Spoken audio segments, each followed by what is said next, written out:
तो आज की क्लास स्टार्ट होने वाली है और ये क्लास होने वाली है क्लास 12th के लिए। क्लास 12th का फिजिक्स का जो चैप्टर 1 है, electric charges and electric field.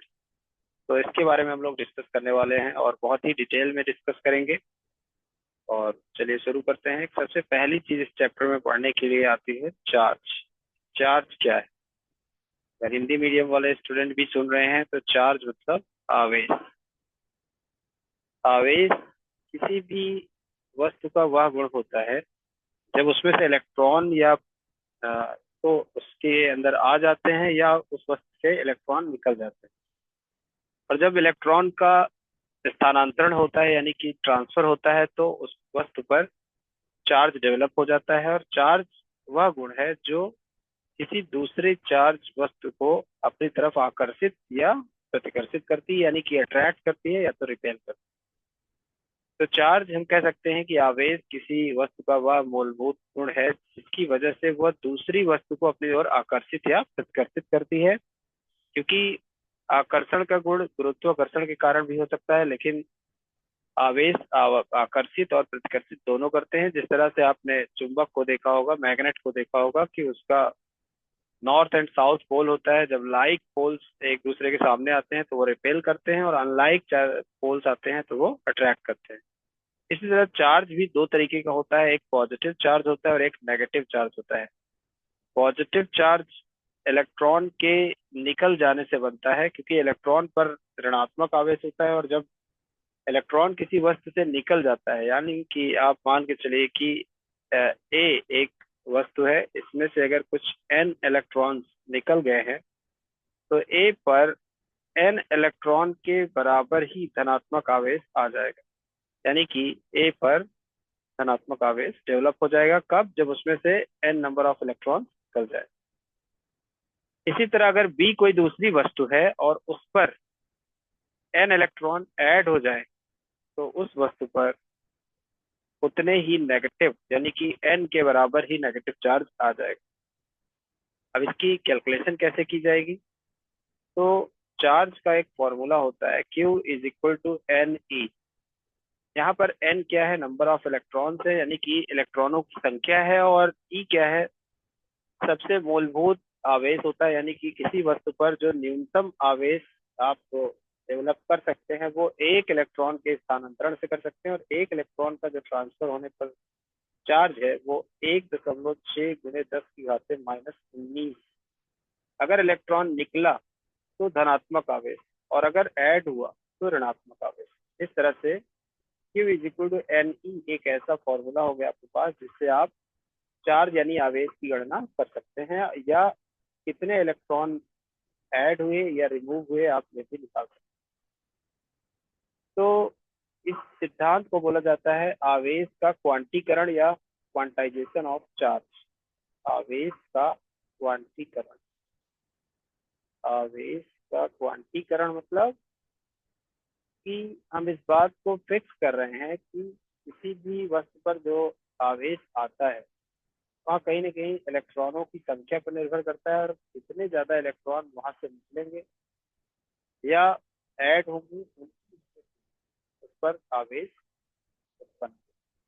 इसे आवेश का क्वांटीकरण कह के या क्वांटाइजेशन ऑफ चार्ज कह के इसको फॉर्मूले को बताया जाता है। तो आज आप याद रखिएगा आज से Q लिखो वैल्यू, या आप इसी से N equal to Q by. अब बात आती है कि आवेश का एसआई मात्रक क्या है, यानी कि एसआई क्या है? एसआई मात्रक जो आवेश का है वो है कूलाम। अब ये जो कूलाम है, ये कूलाम जो है, तो कूलाम जो है तो जो सिंबल है वो है कैपिटल सी, यानी कि इस आवेश को कैपिटल सी। आप देख पा रहे हैं जो इलेक्ट्रॉन का आवेश है तो छोटी यूनिट भी है, जैसे कि कूलाम, माइक्रो कूलाम और नैनो कूलाम वगैरह भी हो सकता है। लेकिन जो मोस्टली यूज होने वाला है वो कूलाम और माइक्रो कूलाम। आइए अब आवेश के दूसरे को समझते हैं कि अगर आवेश पॉजिटिव और नेगेटिव यानी कि धनात्मक और ऋणात्मक दोनों तरह के हो सकते हैं, तो इनके अंदर एक गणितीय प्रोसेस होता है कि आवेश आप एक अगर धनात्मक आवेश लीजिए और दूसरा ऋणात्मक आवेश लीजिए, तो इन दोनों आवेशित वस्तुओं को जब आप जोड़ेंगे किसी तार के माध्यम से, तो इन पर जो कुल आवेश होगा वो इनके बीच गणितीय योग के बराबर होगा, यानी कि -2 कूलाम यहाँ पर आवेश आपको प्राप्त होगा।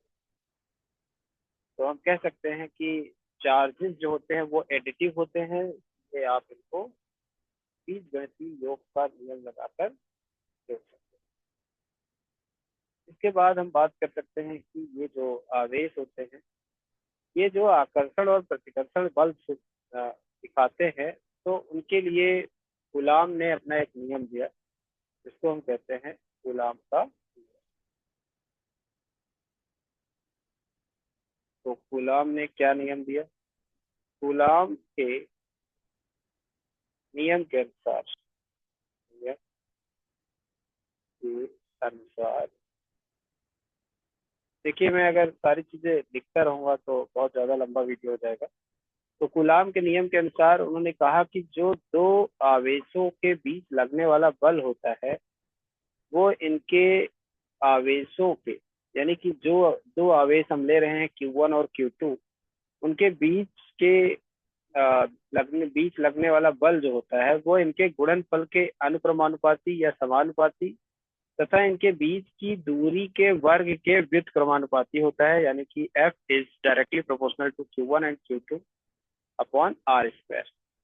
और जब हम प्रोपोर्शनलिटी को हटाते हैं तो आप जानते हैं कि यहाँ पर प्रोपोर्शनलिटी का साइन हटाकर जब इक्वल टू लगाया जाता है तो इस पर कोई ना कोई कांस्टेंट आता है, जैसे कि अभी हम के ले रहे हैं, के Q1 Q2 upon R square. अब बल का जो मात्रक है वो तो न्यूटन ही होता है, लेकिन यहाँ पर जो ये के है, यहाँ ये जो के नियतांक है वो क्या है? तो K is equal to 1/4 pi epsilon nought, या आप कह सकते हैं 1/4 पाई एप्सिलॉन नॉट। और इसकी जो वैल्यू होती है वो है 9 × 10⁹ अब हम देखते हैं कि ये जो के है इसका मात्रक, और ये जो एप्सिलॉन नॉट है, एप्सिलॉन नॉट को यहाँ पर क्या कहा जाता है? इसे कहा जाता है विद्युतशीलता। तो ये माध्यम की विद्युतशीलता है, माध्यम की विद्युतशीलता।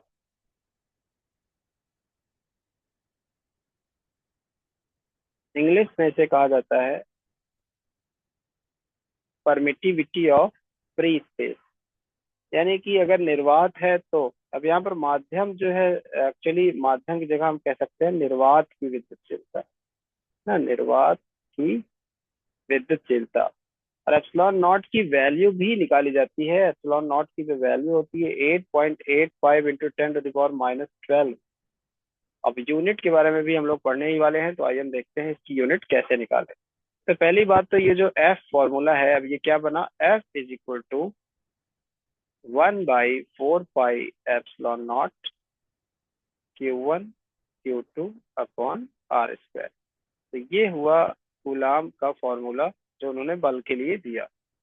अब अगर हम इस फॉर्मूले को इस तरह लिखें कि इस एप्सिलॉन नॉट को बल की जगह और बल को एप्सिलॉन नॉट की जगह लिखें, तो हम इसके यूनिट को निकाल सकते हैं। तो epsilon nought is equal to क्या हो जाएगा?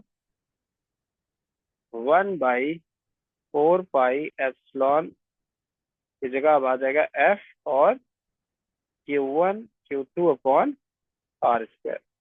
तो आप बच्चों यहाँ पर देख पा रहे होंगे कि Q1 Q2 दोनों आवेश हैं, तो इसका जो मात्रक होगा वो कूलाम स्क्वायर हो जाएगा। और यहाँ पर 1/4 पाई ये कांस्टेंट वैल्यू है, तो इसकी कोई यूनिट नहीं होगी, लेकिन जो बल है उसका हो जाएगा न्यूटन, और ये जो दूरी है R, उसका हो जाएगा मीटर स्क्वायर। यानी कि जो एप्सिलॉन नॉट की यूनिट है, यानी कि जो इसका मात्रक है वो है कूलाम स्क्वायर पर न्यूटन मीटर स्क्वायर। इसको ऐसे भी लिखा जा सकता है। तो अभी इसका हम लोग विमीय सूत्र भी देखेंगे, लेकिन इस चीज को अब हम अगली क्लास में देखेंगे। अभी तक ये जो रिकॉर्ड किया है जरा चेक कर लेते हैं कि ये किस क्वालिटी में रिकॉर्ड हो रहा है, आपके लिए कितना यूजफुल है। और अगर आपको ये वीडियो अच्छी लगे तो अपने दोस्तों को शेयर करिए, क्योंकि बहुत ही डिटेल में इसी तरह हम लोग आगे पढ़ाई करने वाले हैं। तब तक के लिए धन्यवाद।